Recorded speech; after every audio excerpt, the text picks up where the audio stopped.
तो अगला क्वेश्चन हमारा क्या कहता है, इसको भी ध्यान से पढ़िएगा। अगला क्वेश्चन क्या कहता है, अगला क्वेश्चन कहता है the process of restriction of movement.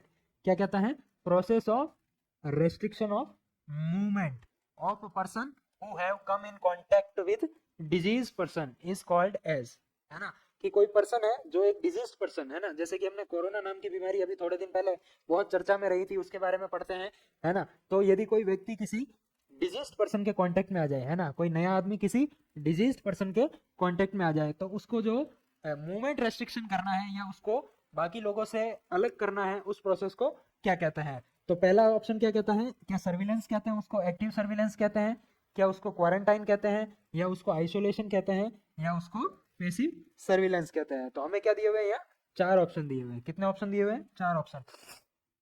पहला ऑप्शन क्या कहता है, एक्टिव सर्विलेंस या पैसिव सर्विलेंस। तो सर्विलेंस का क्या मतलब होता है ना, किसका क्या मतलब होता है, सर्विलेंस। तो सर्विलेंस क्या होता है, एक टाइप का सर्वे होता है। क्या होता है, सर्विलेंस का मतलब क्या होता है, सर्वे करना। क्या करना, सर्वे करना। क्या करना, सर्वे करना। क्या कहलाता है, सर्विलेंस कहलाता है। और क्वेश्चन हमसे क्या कह रहा है, हमें मूवमेंट रेस्ट्रिक्शन करना है, यानी जो डिजीज पर्सन के कांटेक्ट में आया है उस पर्सन को बाहर जाने से रोकना है ना, कि कहीं डिजीज हो गई है तो वो दूसरों के अंदर नहीं फैलाते, है ना। तो सर्विलेंस क्या होता है, सर्वे होता है। तो मूवमेंट रेस्ट्रिक्शन करने को सर्वे तो नहीं बोल सकते, या सर्विलेंस तो नहीं बोल सकते। तो हमारे पास दो ऑप्शन बचते हैं, या तो हम उसको क्वारंटाइन बोलते हैं या आइसोलेशन बोलते हैं। तो एक बात आपको यहाँ याद रखनी है कि इस सवाल का जवाब क्या चला जाएगा, कि जब डिजीज पर्सन के कांटेक्ट में आ गया कोई पर्सन, तो उसको क्या किया जाता है, क्वारंटाइन किया जाता है। क्या किया जाता है, क्वारंटाइन किया जाता है। तो हम दो चीजों के बारे में पढ़ते हैं, पहला क्या, क्वारंटाइन, और दूसरा क्या है, आइसोलेशन। तो आपको याद रखना है कि क्वारंटाइन कौन से लेवल के प्रिवेंशन में आता है। तो ये जो क्वारंटाइन आता है, ये कौन से लेवल के प्रिवेंशन में आता है, ये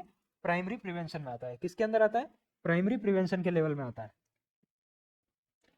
प्राइमरी प्रिवेंशन का लेवल। और प्राइमरी लेवल ऑफ प्रिवेंशन क्या कहता है, कि वो सारे एक्शंस जो बिफोर ऑनसेट ऑफ डिजीज किए जाते हैं, या वो सारे प्रिवेंशन के क्वेश्चंस जो बिफोर ऑनसेट ऑफ डिजीज लिए जाते हैं, वो किसके अंदर आते हैं, प्राइमरी प्रिवेंशन के अंदर आते हैं। तो क्वेश्चन हमारा क्या कह रहा है, restriction of a movement of person who have come in contact with disease, यानी ये जो पर्सन है हमारा, ये जो व्यक्ति है, ये क्या है, अभी डिजीज पर्सन के कांटेक्ट में आया है। ये नहीं कह सकते कि इसको डिजीज हो गई है ना। तो बिफोर ऑनसेट किया जाने वाला क्या होता है, प्राइमरी प्रिवेंशन। और प्राइमरी प्रिवेंशन के अंदर क्या आता है, क्वारंटाइन। क्या आता है, क्वारंटाइन। तो जवाब हमारा क्या चला गया, क्वारंटाइन चला गया। अब देखते हैं आइसोलेशन क्या होता है।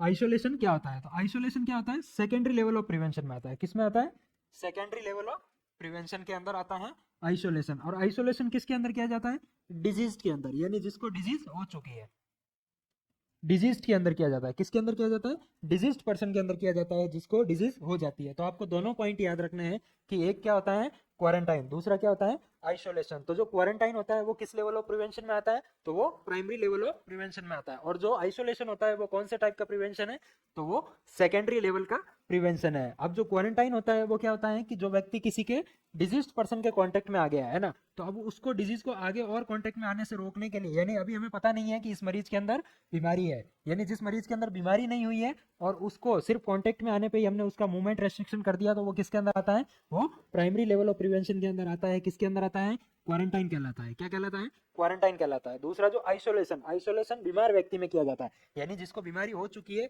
उसको सेकेंडरी लेवल ऑफ प्रिवेंशन में क्या किया जाता है, आइसोलेशन किया जाता है। तो क्वारंटाइन और आइसोलेशन दोनों आपको याद रखना है।